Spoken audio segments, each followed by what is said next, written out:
Hello everyone, achieve your goals में आपका स्वागत है। आज के इस वीडियो में हम डिस्कस करेंगे राजनीति शास्त्र के महत्वपूर्ण कथनों पर।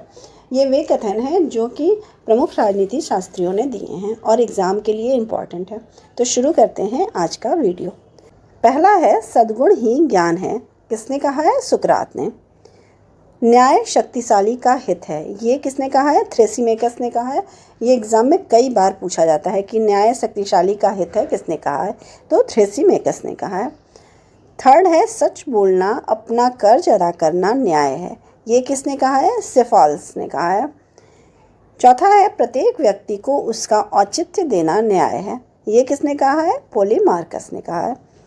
पांचवा है, प्रत्येक व्यक्ति को अपना विशिष्ट कार्य करना तथा दूसरों के कार्य में हस्तक्षेप न करना ही न्याय है। ये भी कई बार पूछा जाता है कि ये कथन किसने कहा है? तो ये कथन प्लेटो ने कहा है कि प्रत्येक व्यक्ति को अपना विशिष्ट कार्य करना तथा दूसरों के कार्य, जो दूसरे कार्य करते हैं, उसमें हस्तक्षेप न करना ही न्याय है। छठा है, राज्य व्यक्ति का विराट रूप है। ये भी कई बार पूछा जाता है प्लेटो का कथन कि राज्य व्यक्ति का विराट रूप है। ये किसने कहा है? प्लेटो ने कहा है। सातवां है, शिक्षा का उद्देश्य मनुष्य की आत्मा को प्रकाशोन्मुख करना है। ये किसका कथन है? ये भी प्लेटो का कथन है। आठवां है, राज्य ओक या चट्टान से नहीं बल्कि उसमें निवास करने वाले व्यक्तियों के चरित्र से उत्पन्न होता है। ये कथन भी प्लेटो ने कहा है। प्लेटो ने कहा है कि राज्य ओक या चट्टान से नहीं बल्कि उसमें निवास करने वाले व्यक्तियों के चरित्र से उत्पन्न होता है। नौवां है, आत्मा के लिए संगीत और शरीर के लिए व्यायाम आवश्यक है। ये भी किसने कहा है? प्लेटो ने कहा है। ये भी एग्जाम में कई बार पूछा जाता है। शिक्षा मानसिक व्याधि को दूर करने का मानसिक उपचार है। जो मानसिक रोग जो हुए हैं उनको दूर करने का मानसिक उपचार है। क्या है? शिक्षा। ये किसने कहा है? प्लेटो ने। 11वां है, जब तक दार्शनिक राजा नहीं बनेंगे या राज्य तथा राजकुमार इस विश्व में दार्शनिक शक्ति तथा भावना से ओतप्रोत न होंगे, राज्य अपनी बुराइयों से मुक्ति नहीं पा सकेगा। ये किसने कहा है? प्लेटो ने ही कहा है, क्योंकि प्लेटो ही दार्शनिक राजा की बात करता है। तो उसने कहा है कि दार्शनिक राजा जब तक नहीं बनेंगे तब तक क्या है, विश्व में दार्शनिक शक्ति तथा भावना से ओतप्रोत न होगा और राज्य अपनी बुराइयों से मुक्ति नहीं पा पाएगा। नेक्स्ट है, राजनीति शास्त्र सर्वोत्तम विज्ञान है। ये किसने कहा है? ये अरस्तु ने कहा है कि राजनीति शास्त्र सर्वोत्तम विज्ञान है। नेक्स्ट है, राज्य व्यक्ति का पूर्वगामी है। ये किसने कहा है? ये भी अरस्तु ने कहा है। परिवार नागरिक गुणों की प्रथम पाठशाला है। ये अरस्तु का कथन है। मनुष्य एक सामाजिक प्राणी है। ये कई बार पूछा जाता है एग्जाम में। किसने कहा है? अरस्तु ने कहा है। नेक्स्ट है, राज्य परिवारों तथा ग्रामों का संगठन है। ये भी कई बार एग्जाम में पूछा जाता है कि राज्य परिवारों तथा ग्रामों का संगठन है। ये किसने कहा है? अरस्तु ने कहा है। 17वां है, विधि सब प्रकार के दोषों से मुक्त विवेक है। ये किसका विचार है? अरस्तु का ही है। समाज के बाहर रहने वाला व्यक्ति या तो देवता है या पशु। ये किसने कहा है? ये एग्ज़ाम में कई बार पूछा जाता है। हर एग्ज़ाम में अक्सर ये क्वेश्चन पूछा ही जाता है, समाज के बाहर रहने वाला व्यक्ति या तो देवता है या पशु। किसका कथन है? तो अरस्तु का ये कथन है। नेक्स्ट है, जिन राज्यों में न्याय नहीं रह जाता वे डाकुओं के झुंड मात्र कहे जाते हैं। ये किसने कहा है? ऑगस्टीन ने कहा है। ये क्वेश्चन भी कई बार आता है कि जिन राज्यों में न्याय नहीं रह जाता वे डाकुओं के झुंड मात्र हैं। ये किसका कथन है? ऑगस्टीन का है। नेक्स्ट है, राजा तथा ईश्वर में इतनी अधिक समानता है कि यह कहना उचित है कि राजा ही ईश्वर है। ये कथन भी कई बार एग्जाम में पूछा जाता है। ये किसका कथन है? जेम्स प्रथम का है कि राजा तथा ईश्वर में इतनी अधिक समानता है कि यह कहना उचित है कि राजा ही ईश्वर है। ये किसने कहा है? जेम्स प्रथम ने कहा। नेक्स्ट है, राजा को शेर के समान सूर तथा लोमड़ी की भांति चतुर होना चाहिए। ये विचार किसका है? मैकियावेली का। ये क्वेश्चन में भी कई बार पूछा जाता है कि ये कथन किसका है कि शेर के समान राजा को शूर होना चाहिए और लोमड़ी की भांति चतुर होना चाहिए। किसने कहा है? मैकियावेली ने कहा। नेक्स्ट है, व्यक्ति अपने पिता की मृत्यु को भूल सकता है किंतु पैतृक संपत्ति को नहीं भूल सकता। ये प्रश्न भी कई बार पूछा जाता है कि ये कथन किसका है? ये कथन भी किसका है? मैकियावेली का है। नेक्स्ट है, राज्य परिवारों और उसकी सामान्य संपत्ति का ऐसा समूह है जो सर्वोच्च शक्ति और विवेक द्वारा शासित होता है। ये किसका कथन है? बोंदा का कथन है। नेक्स्ट है, प्रभुसत्ता नागरिकों और शासितों के ऊपर ऐसी शक्ति है जिस पर कानून का कोई बंधन नहीं होता है। ये भी किसका कथन है? ये भी गोंदा का ही कथन है। नेक्स्ट है, मैं और भय दोनों जुड़वा भाई हैं। ये कथन किसका है? हॉब्स का है। ये एग्जाम में कई बार पूछा जाता है कि मैं और भय दोनों जुड़वा भाई हैं। ये किसका कथन है? तो हॉब्स का है, याद रखिएगा। नेक्स्ट है, प्राकृतिक अवस्था में मनुष्य का जीवन एकांकी, धीन, हीन, घृणित, पार्श्विक और क्षणभंगुर था।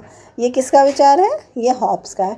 हॉब्स जो है वो जो उसके समय की समाज को जो वर्णन किया है, वो समाज बहुत ही खराब समाज था।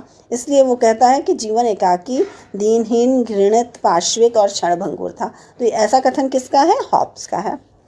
नेक्स्ट है, प्राकृतिक विधियां बुद्धिमत्ता की विधियां हैं। ये किसने कहा है? हॉब्स ने कहा है।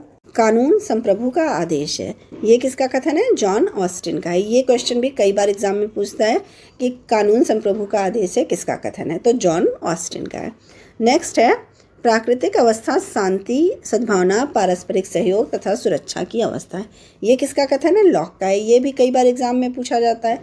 देखिए, जब भी प्राकृतिक अवस्था में लड़ाई झगड़े की बात होगी, रंजिश की बात होगी, तो वहाँ पर क्या होगा? हॉब्स का कथन होगा। और जहाँ पे शांति की बात होगी, सद्भावना की बात होगी, वो कथन क्या होगा? लॉक का होगा। जीवन, स्वतंत्रता और संपत्ति के अधिकार प्राकृतिक अधिकार है। कौन कहता है? लॉक कहते हैं। लॉक कहते हैं कि जीवन का अधिकार, स्वतंत्रता का और संपत्ति का अधिकार जो है वो प्राकृतिक अधिकार है, मतलब सभी के पास होना ही चाहिए। नेक्स्ट है, प्राकृतिक कानून नैतिकता के ये नियम हैं जो मनुष्य की अंतरात्मा पर अंकित होते हैं। ये किसका विचार है? लॉक का है। नेक्स्ट है 32, जहाँ कोई कानून नहीं वहाँ कोई स्वतंत्रता नहीं। ये किसका कथन है? ये कथन है लॉक का।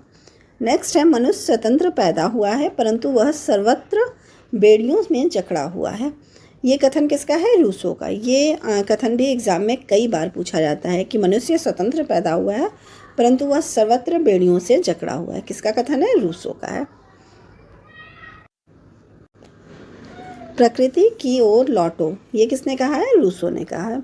नेक्स्ट है, प्राकृतिक अवस्था में मनुष्य समान, आत्मनिर्भर तथा संतुष्ट है। ये किसका कथन है? रूसो का है।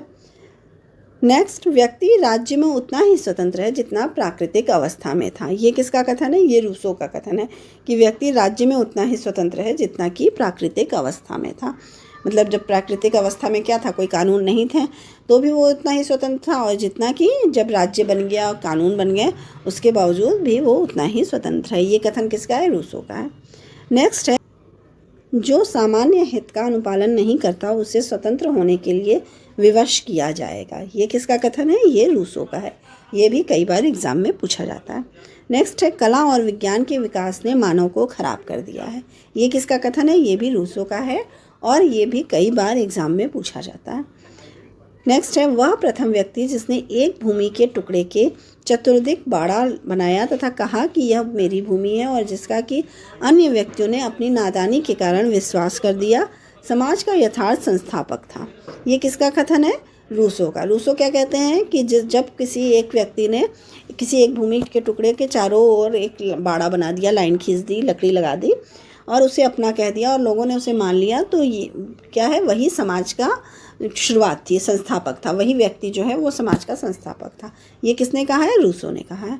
ये भी एग्जाम में कई बार पूछा जाता है कि ये कथन किसका है। नेक्स्ट है, मनुष्य को स्वतंत्र होने के लिए विवश किया जा सकता है। ये किसका कथन है? रूसो का है। नेक्स्ट है, राज्य की सदस्यता के बिना व्यक्ति के लिए नैतिक जीवन असंभव है। ये कथन किसका है? ये भी रूसो का है। नेक्स्ट है, सरकार राज्य का जीवित औजार है। ये भी कथन रूसो का है। नेक्स्ट, जिस तरह से बिना आत्मविनाश के व्यक्ति अपने जीवन और व्यक्तित्व को दूसरे को नहीं दे सकता, एक पेड़ अपने अंकुरित होने के अधिकार को दूसरे को नहीं दे सकता, उसी प्रकार बिना आत्मविनाश के संप्रभुता दूसरे को नहीं दी जा सकती। ये कथन किसका है? लीबर का है।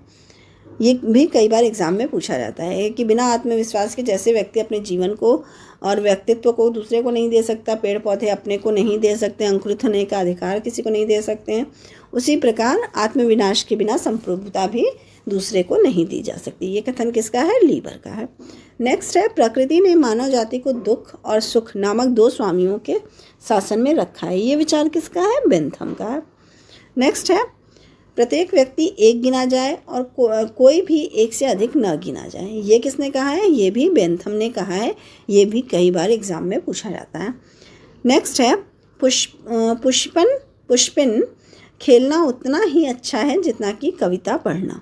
ये किसका कथन है? ये भी बेंथम का है और ये कई बार एग्जाम में पूछा जाता है कि पुष्पिन खेलना उतना ही अच्छा है जितना कि कविता पढ़ना। ये बेंथम का कथन है। नेक्स्ट है, अपने ऊपर, अपने शरीर और मन पर व्यक्ति संप्रभु है। ये किसका विचार है? ये मिल का है। ये भी एग्जाम में कई बार पूछा जाता है। नेक्स्ट है, व्यक्ति के स्व संबंधी कार्य में राज्य को हस्तक्षेप नहीं करना चाहिए। ये किसका विचार है? मिल का विचार है। ये भी एग्जाम में कई बार पूछा जाता है। नेक्स्ट है, एक संतुष्ट सूअर से असंतुष्ट सुकरात मनुष्य होना तथा संतुष्ट मूर्ख की अपेक्षा असंतुष्ट सुकरात होना अच्छा है। ये किसका विचार है? मिल का है और ये भी एग्जाम में कई बार पूछा जाता है, तो इसलिए आपको याद रखना जरूरी है। नेक्स्ट है, स्वतंत्रता बंधनों का अभाव है। ये किसका विचार है? ये भी मिल का है और ये भी इम्पॉर्टेंट है। तो अगर आपको मेरी ये वीडियो पसंद आई हो तो प्लीज़ लाइक और सब्सक्राइब करें। Thank you.